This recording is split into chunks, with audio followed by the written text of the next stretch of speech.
ceux qui ont la richesse, tu ne peux pas l'utiliser dans une bonne action. Et que c'est dans l'action d'impureté sexuelle. C'est de faire l'injustice à quelqu'un.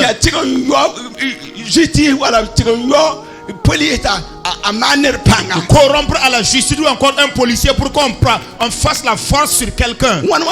Comment se fait-il que tu es en mesure de prendre l'argent? Ce que tu devrais payer là, la personne que tu dois payer, ça dépasse 100 000 et tu engages 500 000 francs pour quelqu'un pour annuler la dette. Ce sont des misérables et dans leur vie ils souffrent. Jésus lui-même dit qu'ils l'ignorent même parce qu'ils ont un voile de Satan. Ils pensent même qu'ils vont durer sur la terre. Si vous et moi nous obéissons et que nous travaillons et nous faisons la volonté de Dieu et que nous souffrons dans cette souffrance, dans les problèmes, si vous et moi nous souffrons pour le nom de Jésus, nous allons nous reposer pour le temps de l'éternité. Force-toi d'entrer, force-toi d'entrer à n'importe quel prix. Force-toi d'entrer à n'importe quel prix. Force-toi d'entrer à la pauvreté. Force-toi d'entrer que ce soit le mensonge, efforce-toi d'entrer. Quelque chose qu'on dira, efforce-toi d'entrer. Efforce-toi d'entrer. Alléluia. Alléluia. Ici bas sur terre, ce n'est pas une terre de paix, c'est une terre de persécution, de douleur, de divinité. Efforce-toi d'entrer.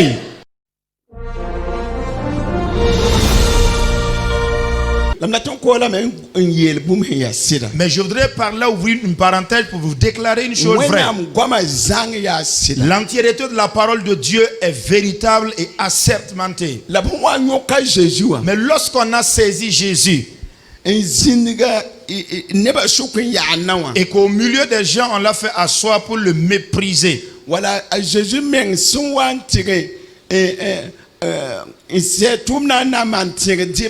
ou alors lorsque Jésus terminait son œuvre, son ministère et qu'il devrait célébrer la table, lorsque Jésus s'est retrouvé dans la cour, dans la maison de Simon, il y a une femme adulteresse qui est venue là-bas, qui pleurait à cause de ses péchés. Elle a pris donc de l'huile d'albâtre d'un prix vraiment tellement important. Elle a mouillé les pieds de Jésus à partir de ses larmes et elle a répandu également cette huile-là sur les pieds de Jésus. Certains disciples n'ont pas apprécié l'action de la dame. Et Judas Iscariote, celui qui devait trahir Jésus, puisqu'il avait l'amour de l'argent, il a dit que imaginez-vous, ce parfum donc de ce nard de grand prix pouvait être vendu et récupérer le montant pour en distribuer aux pauvres. Mais voici la réponse. Voici ce que Jésus lui a dit. Vous aurez toujours des pauvres parmi vous. Vous aurez toujours l'occasion de soutenir ou d'assister des pauvres parmi vous. Que nul ne vienne à dire que c'est sur la base de son intelligence, le fait de savoir faire de l'argent, la science de l'argent et la capacité d'amasser du matériel qui t'a amené à être là où tu es. Je te le dis ce matin que les pauvres sont à côté de toi parce que Dieu t'en a donné pour que tu t'en occupes. Je te le répète encore ce matin, c'est à cause de cela. Parce que le Saint-Esprit conduira des richards pour qu'ils soutiennent des hommes. Ça ne sera pas sur le fruit du hasard. Que le pauvre sache comment il devrait vivre pour ne pas perdre la foi. Que le Richard également prenne garde au niveau de sa fortune pour que sa fortune ne l'égare pas, ne le conduise pas à la perte. Que le pauvre prie et demande la grâce, la puissance de Dieu. Et que le riche également prie et demande la puissance de la force à Dieu. Afin d'être en mesure d'accomplir la volonté de Dieu. C'est à cette condition que la bénédiction de Dieu demeurera dans nos vies. Que par l'aide de Dieu, vous verrez à travers la lecture toute. Je vous demande de lire dans Apocalypse 2:8. Nous allons le décortiquer. Kwera smin terba yinga gulus mam terba guda sembe smin yel yetia se ya singre la sebo sendakan ya kum lebum fuga me yeta metia mambanga yam toga ne nonga ba yam si ya arsek sramba la mambanga nebni si yeti bam ya shiframba ti yolon kasira tusgo la bam ya sutana renda Bira zera be ne bumini si sena nam siamba ye. Kese sultana na kensa yam kere bibe srogen. Ti yam pa makre. La yam na pa mandam sora simpiga. Bima ner halti ta ku. La mam na ko yam fi mafo. Neni nga sentar tuba. Be ke lo bumini si song sentor sir mam tierba. Ti neni nga senantore. Alléluia. Amen. Je lis. Écrit à l'ange de l'église de Smyrne. Voici ce que dit le premier et le dernier, celui qui était mort et qui est revenu à la vie. Je connais ta tribulation et ta pauvreté, bien que tu sois riche, et les calomnies de la part de ceux qui se disent juifs et ne le sont pas, mais qui sont une synagogue de Satan. Verset 10.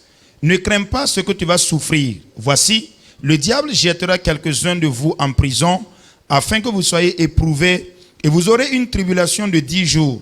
Sois fidèle jusqu'à la mort et je te donnerai la couronne de vie. Que celui qui a des oreilles entende ce que dit l'Esprit aux églises. Celui qui vaincra n'aura pas à souffrir la seconde mort. Amen. Par rapport à au commentaire qui s'ensuit, l'église de Smyrne. Est-ce que vous entendez? Ces chrétiens-là,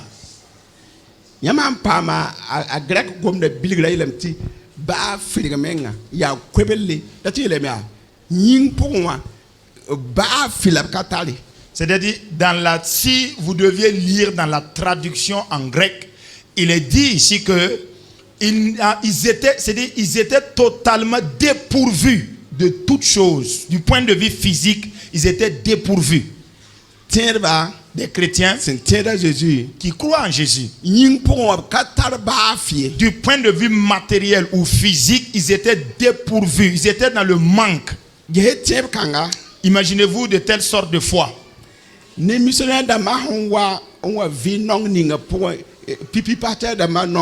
Complété également par la souffrance dans laquelle les missionnaires ont vécu et également les premiers pasteurs. Il y a également des anciens, de vieux chrétiens qui sont toujours parmi nous. La pauvreté est réelle. Et même les prieurs les ont conduits même à confesser les péchés de leurs ancêtres. Dans le but de leur faire une délivrance, mais malgré tout, la pauvreté se tient attachée à leur corps. Je voudrais vous inviter à réfléchir, à penser à certaines personnes. Des membres, des fidèles d'autres églises. Des chrétiens que depuis longtemps vous connaissiez. Et qui ne sont même pas épanouis. Et pourtant ils affichent une obéissance. Pourtant ils prient correctement. Et pourtant ils ont passé des moments de délivrance. Pourtant ils ont fait des efforts de devenir riches sans pouvoir parvenir. Et certaines prières les ont affectés des malédictions en disant qu'ils étaient maudits. Je ne sais pas si les fidèles de l'église de Smyrne ici, si leur pauvreté était liée à une malédiction. Mais écoutez une chose. Du point de vue physiquement parlant, ils étaient dépourvus de tout. Mais Jésus a rendu témoignage de cette église-là, spirituellement parlant, qu'ils étaient des hommes riches. Aux yeux des hommes, voici leur état. C'était des pauvres. Et Jésus, dans son témoignage, dit qu'ils sont des richards. Je vous demande de lire pour ce qui concerne l'église de Laodicée. Le 3:17 Apocalypse. C'est bon. Nyam yetame. Ton tara arzerse. Ton pong lebra wusro. Ton ka kongor bumba yemrie. Ayat nyam kami. Tiam namstame. Voyez-vous de quelle manière Jésus rend témoignage de cette église-là? Ayat yam kami tiam namstame. La ya nimbandamba. La nongramba. La zuese. La ya belie. Mam saranda yamba tira sanam sin zubne bugum mam nenge mpam arzers ni fu pelse in yelre putu ndale pam yande ici ya zale nyingi la sore nini kam ontonya. Parce que tu dis je suis riche, je me suis enrichi et je n'ai besoin de rien, et parce que tu ne sais même pas que tu es malheureux, misérable, pauvre, aveugle et nu, je te conseille d'acheter de moi de l'or éprouvé par le feu, afin que tu deviennes riche, et des vêtements blancs afin que tu sois vêtu et que la honte de ta nudité ne paraisse pas, et un collier pour oindre tes yeux afin que tu vois. Est-ce que le peuple écoute? L'église de Laodicée, du point de vue physiquement parlant, ils avaient la richesse. Ils avaient la richesse. Mais voici le témoignage que Jésus rend de cette église. Premièrement, ils sont des malheureux.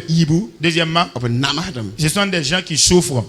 Troisièmement, ils sont nus.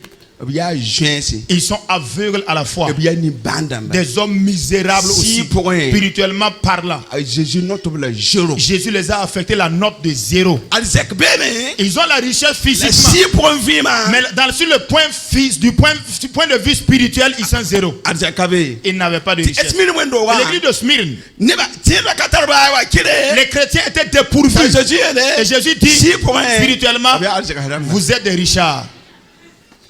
Pour l'église de Laodicée, ils avaient la richesse. Et Jésus leur dit qu'ils sont misérables, qu'ils ne savent pas qu'ils souffrent, ils ne savent pas qu'ils sont aveugles et qu'ils sont misérables. Parce que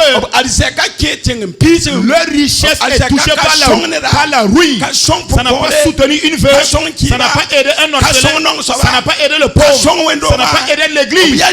Ils sont misérables, ils sont nus. Et Jésus les exhorte d'acheter de l'or éprouvé par le feu, afin d'être revêtu d'un vêtement blanc, sans quoi le richard va pleurer en enfer. Ceux qui ont la richesse, tu ne peux pas l'utiliser dans une bonne action, et que c'est dans l'action d'impureté sexuelle, c'est de faire l'injustice à quelqu'un,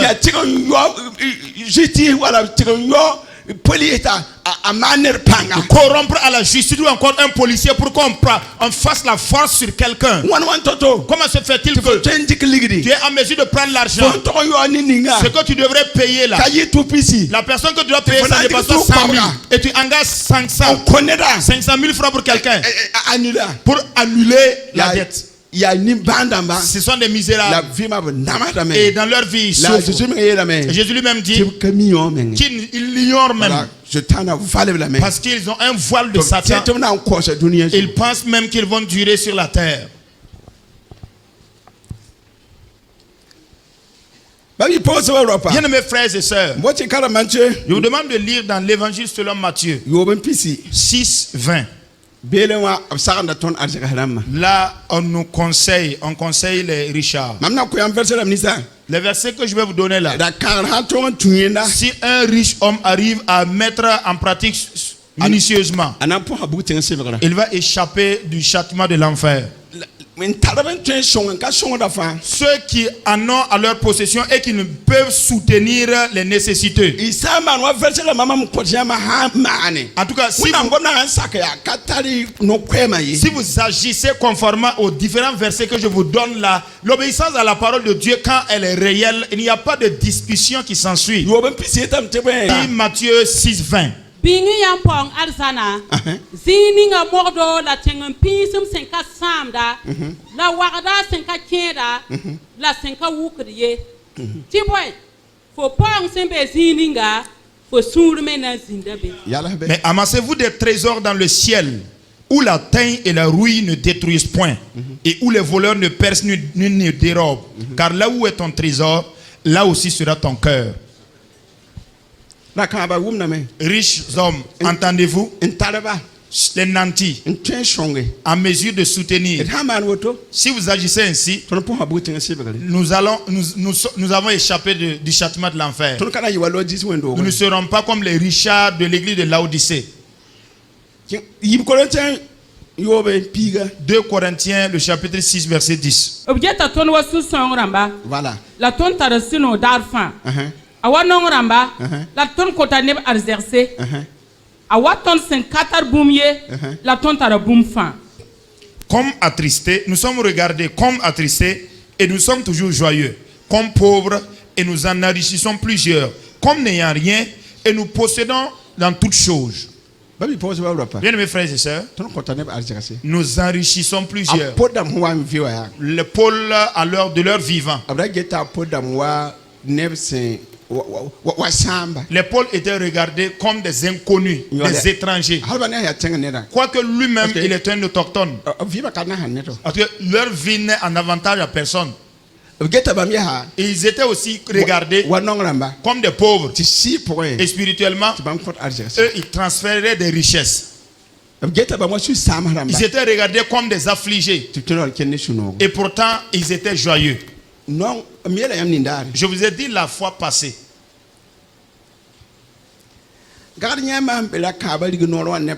Les vigiles, les gardiens qui montent la garde à la porte des richards avec leurs femmes là. Ils rient et ils ont vraiment la joie avec leurs femmes même.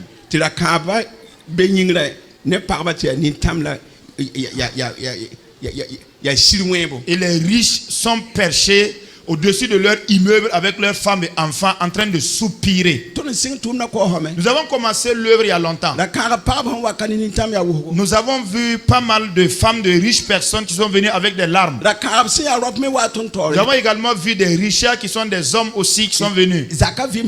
Simplement à cause de ce que la vie familiale est difficile. Le livre des Proverbes chapitre 15, 17 l'a dit. Il est dit que mieux vaut de manger, par exemple, un taux couché dans ta paix là, que de manger des délices dans un environnement vraiment trouble. Est-ce que vous entendez? Mieux vaut de manger le pain, le simple pain ou ton taux là dans la paix, que de manger des délices dans des difficultés. Paul dit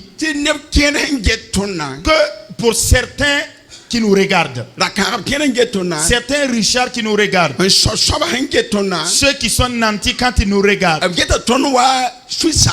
ils nous regardent comme des affligés, comme ils ne savent pas, et pourtant nous sommes joyeux. Certains nous regardent comme des pauvres, pourtant nous enrichissons plusieurs. Qu'est-ce que cela veut dire?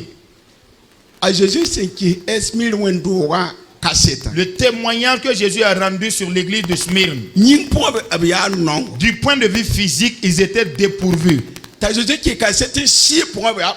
Et Jésus rend le témoignage de cette église-là que spirituellement ils sont riches. Comprenez que dans l'épître de Jacques, je crois que c'est le chapitre 5, 14. La prière est fervente du juste. Il fera avec de tout son cœur, à une grande efficacité. C'est nous les pauvres qui sommes en bas, dans l'ombre. Nous prions et il y a la stabilité dans le pays. Et les riches hommes peuvent circuler en paix. Parce que nous ne rendons pas donc la force par la force. Nous prions pour que la personne change de cœur afin qu'il connaisse la différence entre le bien et le mal. Mais spirituellement, ce qui est impossible humainement parlant, si le juste brosse genou, les médecins condamnent un Richard, les médecins peuvent condamner certains cas, et ceux qui ont la richesse spirituelle prient, et Dieu décondamne la personne et donne la vie. Exactement comme le vendredi à la veillée. Ce qui est arrivé à ce monsieur que Dieu l'a délivré dépasse vraiment des milliards en termes d'argent. Quand tu as 1 milliard, tu ne peux empêcher une personne qui a décidé de se pendre. Parce qu'il y a des gens qui ont garé des voitures et laissé des immeubles. Il y a un fils de notre localité qui est descendu de son immeuble et qui a emprunté un car. Il s'est rendu à Manga. Et c'est là qu'il est allé se pendre en laissant son étage. Ce qui veut dire l'argent ne saurait acheter le salut. Mais le vendredi nous avons prié. La puissance de Dieu est allée pour arracher la vie de ce monsieur. Parce que nous sommes regardés comme des pauvres. Pourtant nous donnons la richesse à plusieurs. Nous sommes regardés comme misérables. Et c'est notre prière qui pourtant soutient le pays.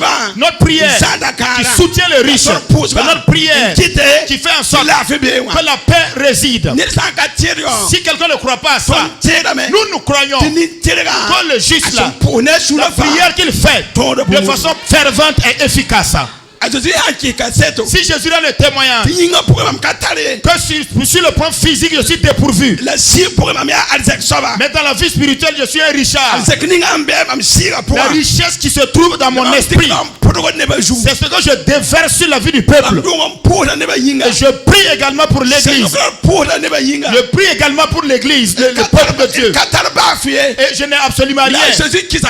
Mais Jésus a rendu témoignage que spirituellement je suis riche. Jésus m'a justifié grâce à la justice que Jésus m'a donnée. Voilà pourquoi il dit à l'église de Laodicée: je vous exhorte à venir acheter de l'or éprouvé par le feu et de vous revêtir d'un vêtement de justice pour ne pas vous balader spirituellement nu. Les justiciers dans leur composition ont dit que vous prenez soin du corps. Vous entrez dans la villa, vous dormez.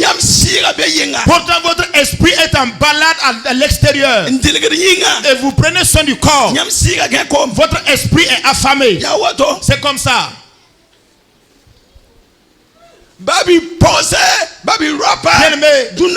Frères et sœurs, auditeurs, auditrices, ce matin, écoutez la parole du Dieu vivant. Et que quiconque écoute, qu'il affiche l'obéissance afin de voir de quelle manière elle vit et se repentir de son premier état pour que le reste du temps qui te reste à vivre, fais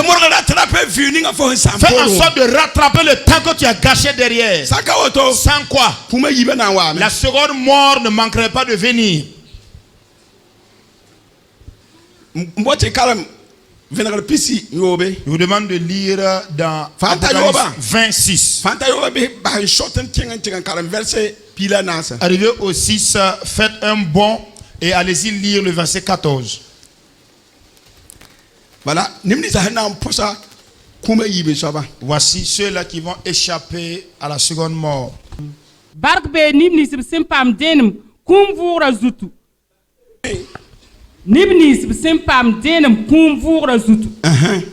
La bam ya soma kuma yib soba katar pangne bam ye bam na yi wennam ne Christman kurba bam nan di nam ne bam yum tusri. Alléluia. Heureux et saints ceux qui ont part à la première résurrection. La seconde mort n'a point de pouvoir sur eux, mais ils seront sacrificateurs de Dieu et de Christ, et ils régneront avec lui pendant 1000 ans. La bloba kumni kim kulu bugu mokor poke. Nyo ya kuma yib soba. Vous entendez? Et la mort et le séjour des morts furent jetés dans l'étang de feu. C'est la seconde mort. Alléluia. Quiconque ne fut pas trouvé écrit dans le livre de vie fut jeté dans l'étang de feu. Écoutez, ne soyons pas là en train d'écouter comme de beaux discours, des poèmes.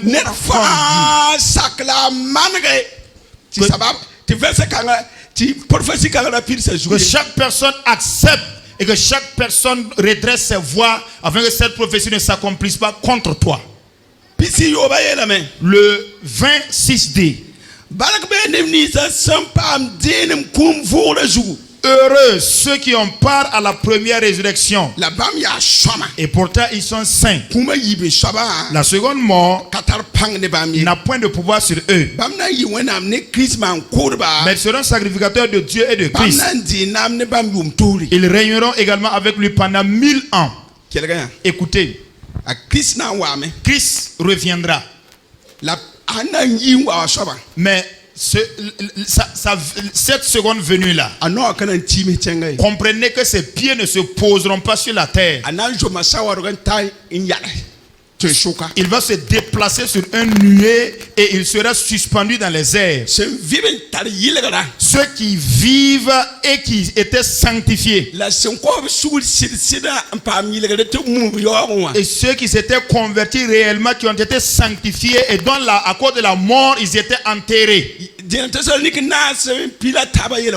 Thessaloniciens 4 verset 13 dit cela. Que si nous croyons que Christ est mort et qu'il est ressuscité, croyons également qu'à la venue de Christ, ceux qui les vivants, nous les vivants, nous ne dévancerons pas les morts. Car à un ciel donné, le Seigneur quittera les cieux. Et par la voix d'un archange. Et ceux qui sont morts dans le service rendu au Seigneur, ils ressusciteront en premier. Alors ceux qui étaient vivants, ils seront transformés dans une chair incorruptible et s'enlèveront pour rencontrer Jésus dans les airs. Quand il va entrer dans les airs, Jésus va les déporter au paradis pendant 7 années qu'ils vont fêter la fête des nonces de l'agneau, la grande réception entre Jésus et ses disciples là, c'est pendant 7 ans. Voilà pourquoi le mariage des Juifs là, la réception à l'occasion du mariage prend 7 jours.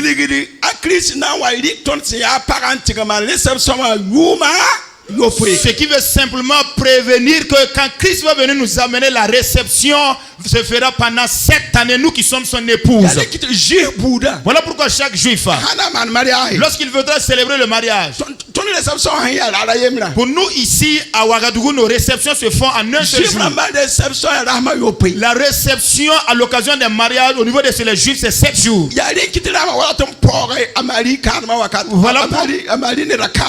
Voilà pourquoi au mariage qui a eu lieu donc à Cana, le vin a failli manquer. Ça allait être la honte. Parce que vers le 7e jour, le vin a commencé à manquer dans les outres. C'est une honte pour un juif s'il n'arrive pas vraiment à satisfaire pendant les 7 jours ses convives. Ils gardent d'abord le bon vin soigneusement et ils boivent ce qui est moins bon là d'abord. Vers le dernier jour là, c'est là qu'on fait sortir le bon vin. Mais je crois que c'est au beau milieu de la fête là. Ils se sont rendus compte que le vin n'allait pas compléter les 7 jours. Mais le vin que Jésus est venu produire là, c'est ça qui était le plus bon. Ils ont dit, comment vous vous êtes débrouillé pour faire sortir l'autre avant de sortir ça? Ils ont d'abord donné le mauvais là avant le moins bon là avant d'amener le bon. Et vous sortez déjà le bon là et vous amenez. Ce qui veut dire que quand Christ viendra nous amener, comprenez que nous sommes l'épouse de Christ. Jésus-Christ viendra se stabiliser dans les cieux. Il va convoquer tous ses épouses là-bas. Il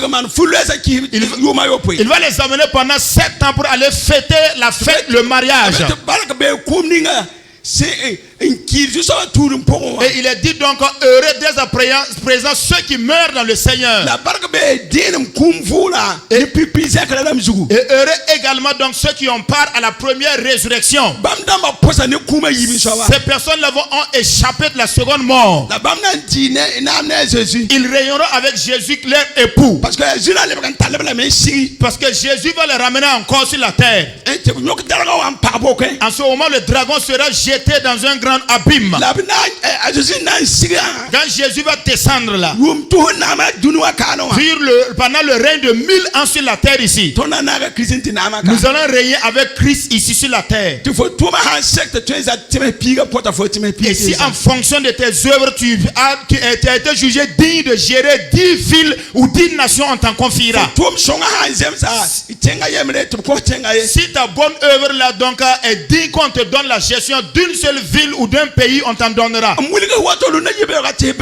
je te la prenne ainsi ce matin pour que tu sois bien informé, après les 7 années là, tous ceux-là qui n'ont pas bénéficié du premier enlèvement, ceux qui n'ont pas bénéficié de la première résurrection, ces personnes-là vont souffrir.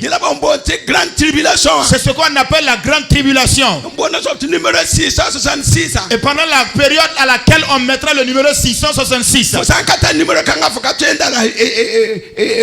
à moins d'avoir le numéro 666, tu ne peux ni acheter ni vendre pendant ce temps-là. Le numéro 666 mais pendant que le numéro 666 deviendra actif sur la terre là, tous ceux-là qui ont participé au premier à l'enlèvement et à la première résurrection sont avec Jésus dans les nuées, dans le ciel. Écoute-moi. Qu'est-ce qui se trouve ici-bas sur la terre qui sera un sujet vraiment de mélange pour toi, pour que tu rates la joie de l'éternité. Si les désirs de posséder les biens du monde nous voilent la pensée, au point même que nous ne voyons même pas la beauté de la fête des 7 ans. Voilà pourquoi ceux qui ne font pas l'œuvre de Dieu, qui ne servent pas Dieu de leur vivant, c'est vraiment misérable pour vous. Vous pouvez avoir le paradis, mais c'est comme une personne qui est passée avec tous ses vêtements à travers un feu. Mais même au règne de 1000 ans là, à moins de te recruter comme un gardien ou un cordonnier, parce que tu n'auras pas l'administration même d'une ville. Parce que pendant que nous sommes en train de vivre là, tu es habitué même à gérer quoi pour qu'on t'en confie. Dis-moi, qu'est-ce que tu as fait comme travail pour qu'on puisse te nommer responsable de ça pendant les 1000 ans? Voilà pourquoi l'autre jeune homme là a creusé et qu'il a jeté sa mine là. Jésus, pour celui-là qui va enterrer sa seule mine là, Jésus a dit, allez-y, le jeter en enfer. Prenez donc garde. Par rapport à ceux qui sont là assis, ils ne sont que des chrétiens de dimanche matin. Ils ne font absolument rien au sein de l'église. On se se fait répétitif, on ne fait que parler seulement une fois. Si la trompette retentit de suite, si la trompette retentit de suite, alors ceux qui travaillaient vont recevoir leur récompense. Mais comprends bien que la manière, l'inconduite dans laquelle tu étais, le fait que tu ne travaillais pas, peut être un facteur de t'envoyer en enfer. Parce que si tu écoutes, tu dois obéir. Si tu n'obéis pas, la désobéissance est coupable. Dieu convie tout le monde à travailler. Il a des récompenses à les donner. Mais il est dit, heureux dans ceux qui ont part à la première résurrection et ceux qui ont pris part au premier enlèvement. La seconde mort n'a pas d'effet sur eux. Et ils vont suivre Jésus, régner avec Jésus pendant 1000 ans. Au règne des millénaires là, nous allons régner avec Jésus sur la terre ici. Si vous et moi nous obéissons et que nous travaillons et nous faisons la volonté de Dieu et que nous souffrons dans cette souffrance, dans les problèmes, si vous et moi nous souffrons pour le nom de Jésus, nous allons nous reposer pour le temps de l'éternité. Ici-bas sur la terre, c'est un monde de gémissement, c'est un monde d'accusation, c'est un monde de critique. La personne qui gardera sa foi dans les critiques, au milieu des accusations, au milieu des critiques, jusqu'à la fin du temps, cette personne aura la couronne de vie. Que le Saint-Esprit nous donne la force dans tous mes problèmes, afin que je puisse entrer et régner avec Jésus. Alléluia. Il n'y a rien absolument sur la terre ici. Il a sa fin. Pourquoi devrais-je consacrer le temps pour le gaspiller? Pour l'église de Laodicée, ils se louent, ils se vantaient à cause de leur richesse. Et Jésus les a fait une note en disant: vous avez zéro. Vous souffrez. Misérable que vous êtes. Spirituellement, vous êtes zéro. Plus zéro égale à zéro. Zéro. Destination en enfer pour votre zéro. C'est clair. C'est net. C'est la parole de Dieu prêchée. Fais en sorte d'entrer de jamais. Fais en sorte d'entrer. Auditeur ou auditrice, efforce-toi d'entrer. Efforce-toi d'entrer. Efforce-toi d'entrer. À n'importe quel prix. Efforce-toi d'entrer. À n'importe quel prix. Efforce-toi d'entrer. À la pauvreté. Efforce-toi d'entrer. Que ce soit le mensonge. Efforce-toi d'entrer. Quelque chose qu'on dira. Efforce-toi d'entrer. Efforce-toi d'entrer. Alléluia. Ici va sur terre. Ce n'est pas une terre de paix. C'est une terre de persécution, de douleur, de divinité. Efforce-toi d'entrer.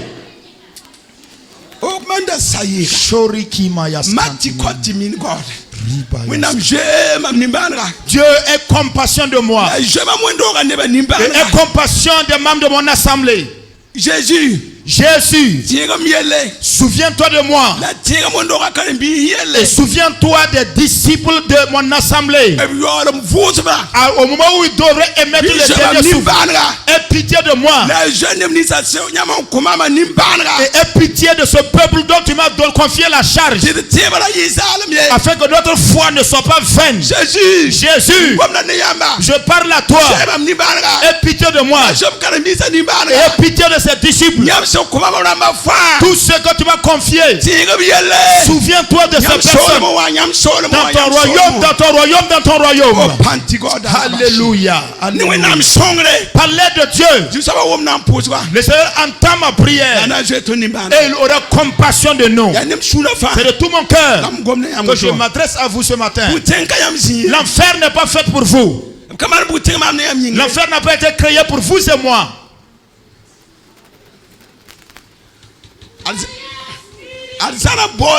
Le paradis se recherche. On nous a tous appelés d'entrer dans le royaume de Dieu. Alléluia. Alléluia. Il est dit que la seconde mort n'a point d'effet sur eux. Maintenant, Voici ces personnes dont la seconde mort a le pouvoir sur eux. Le verset 14. La bloba kuma ni kim kuluga bugu mogor poa nyoya kuma yibi saba ni ninga fa nyure senka kulu vim sebra poa abloba la butenga. La mort et le séjour des morts furent jetés dans l'étang de feu. C'est la seconde mort, l'étang de feu. Quiconque ne fut pas trouvé écrit dans le livre de vie fut jeté dans l'étang de feu. C'est simple.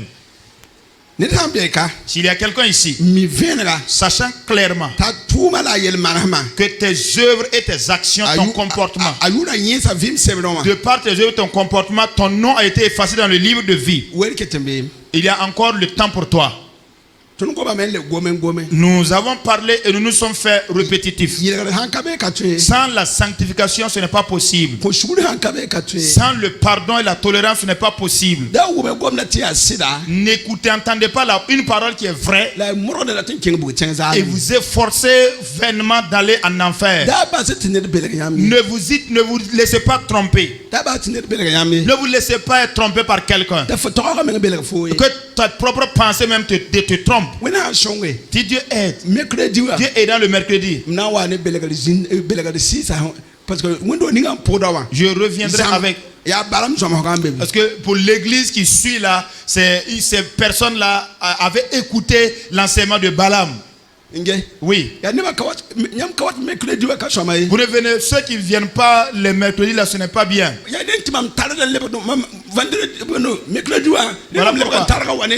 Les mercredis, je suis obligé de ramener les enseignements de mercredi les dimanches pour que vous puissiez tous comprendre. Le temps est tellement peu. Je demande donc aux différents choristes de craindre Dieu et de venir aux enseignements. Toutes ces personnes qui sont des serviteurs de Dieu, qui sont dans l'église, ce n'est pas pour moi, ce n'est pas moi-même, mais c'est le Seigneur. Je ne fais rien par ma propre capacité. Je compte sur le Seigneur. Ce n'est pas à dire que je suis totalement parfait. J'ai été seulement choisi et responsabilisé. Il m'appartient à moi de vous dire la vérité. Je ne vais pas arriver au paradis et qu'on m'indexe en disant que j'ai manqué de vous montrer ce que vous devez connaître. Quand l'apôtre Paul partait, il a dit: je vous ai annoncé tout le conseil de Dieu. Votre sang ne peut être compté, je ne peux porter votre sang. Mais il n'y a personne ici à Saxida. Pour ceux qui sont toujours présents et ceux qui sont partis, qui peuvent m'accuser devant Dieu. Ils ont tout entendu. Je n'ai pas tendu l'oreille aux riches hommes au détriment du pauvre. Je me suis ouvert je me suis laissé à l'aise pour que tout le monde puisse accéder. Voici dans la leçon, Paul dit que lui il s'est fait tout partout. Quand il arrive au milieu des faibles, lui il se convertit en un homme faible. Quand il arrive au milieu de ceux qui sont titrés là, Paul leur fait comprendre que lui non plus n'est pas en reste en matière d'intelligence. Mais en tout lieu où Paul se retrouverait, il se conforme à la couleur des hommes de la localité, dans le simple but de les avoir pour Christ. Moi aussi j'ai agi ainsi, dans le but de vous avoir pour Christ. Que la grâce de Dieu demeure sur vous. Que le Seigneur nous épargne, vous et moi, de la seconde mort. Que les richards le sachent aussi bien que les pauvres. C'est une église. En tout cas, je ne crois pas que les fidèles de cette église ont pu confesser les péchés de leurs ancêtres. C'est Jésus qui a rendu le témoignage. Spirituellement, c'était irréprochable. Mais physiquement, ils étaient dépourvus. Ce qui veut dire, Jésus n'est pas venu mourir pour faire de quelqu'un un richard. Il n'est pas non plus mort pour faire de toi un pauvre. ce pourquoi il est mort, c'est pour que tu sois sauvé, que tu ailles au paradis. Mais Jésus est revenu dans Matthieu, dans le 6:33. Cherchez premièrement le royaume de Dieu et la justice de Dieu. Et le reste vous sera donné par-dessus. Souvenez-vous. Il y a une fête, la fête des noces de l'agneau. Pendant 7 ans, heureux ceux qui ont part à la première résurrection et ceux qui ont part au premier enlèvement. Alléluia. Alléluia. Heureux ces personnes-là. Que la grâce de Dieu demeure sur vous. Que la grâce et la bénédiction de Dieu demeurent sur vous. Que le message de ce matin ne tombe pas dans les oreilles d'un sourd. Pensez à votre vie chrétienne. Fais l'effort pour que ta pauvreté ne te fasse pas rater le paradis.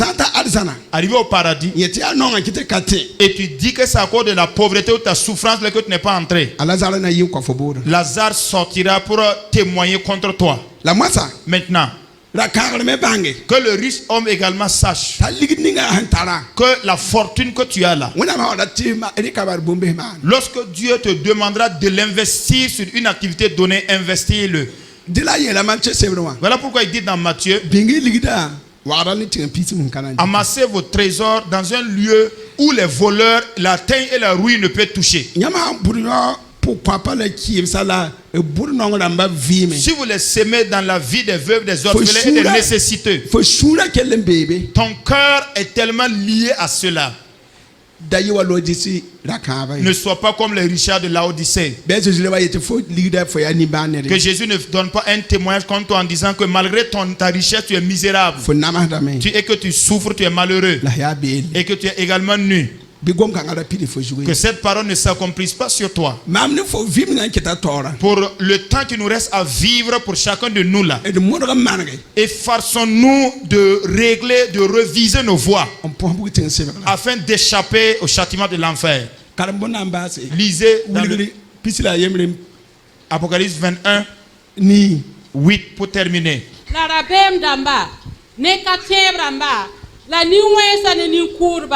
La ni yoarba ne bagaba la bona ne spousirba ne ziri yarba fa bampoina yi bugu mol sendit kiribri se yakuma yi soba. Mais pour les lâches, les incrédules, les abominables, les meurtriers, les impudiques, les enchanteurs, les idolâtres et tous les menteurs, leur part sera dans l'étang ardent de feu et de soufre, ce qui est la seconde mort. La mort physique et la mort également de l'âme de ton esprit.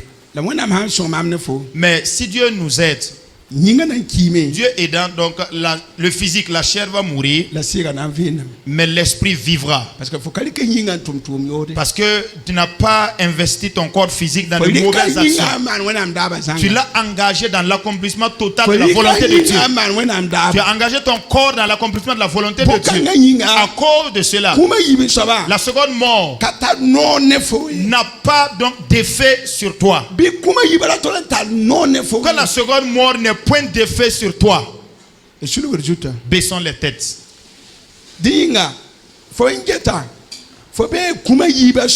Parce que au regard et après analyse de tout ce qui a été dit, est-ce que tu sens que tu te retrouves au milieu de ceux de la seconde mort?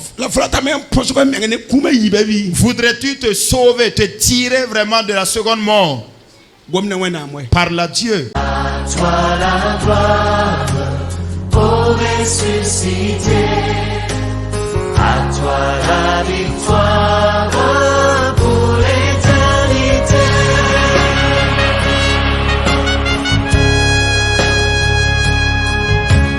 À toi la gloire, ô ressuscité.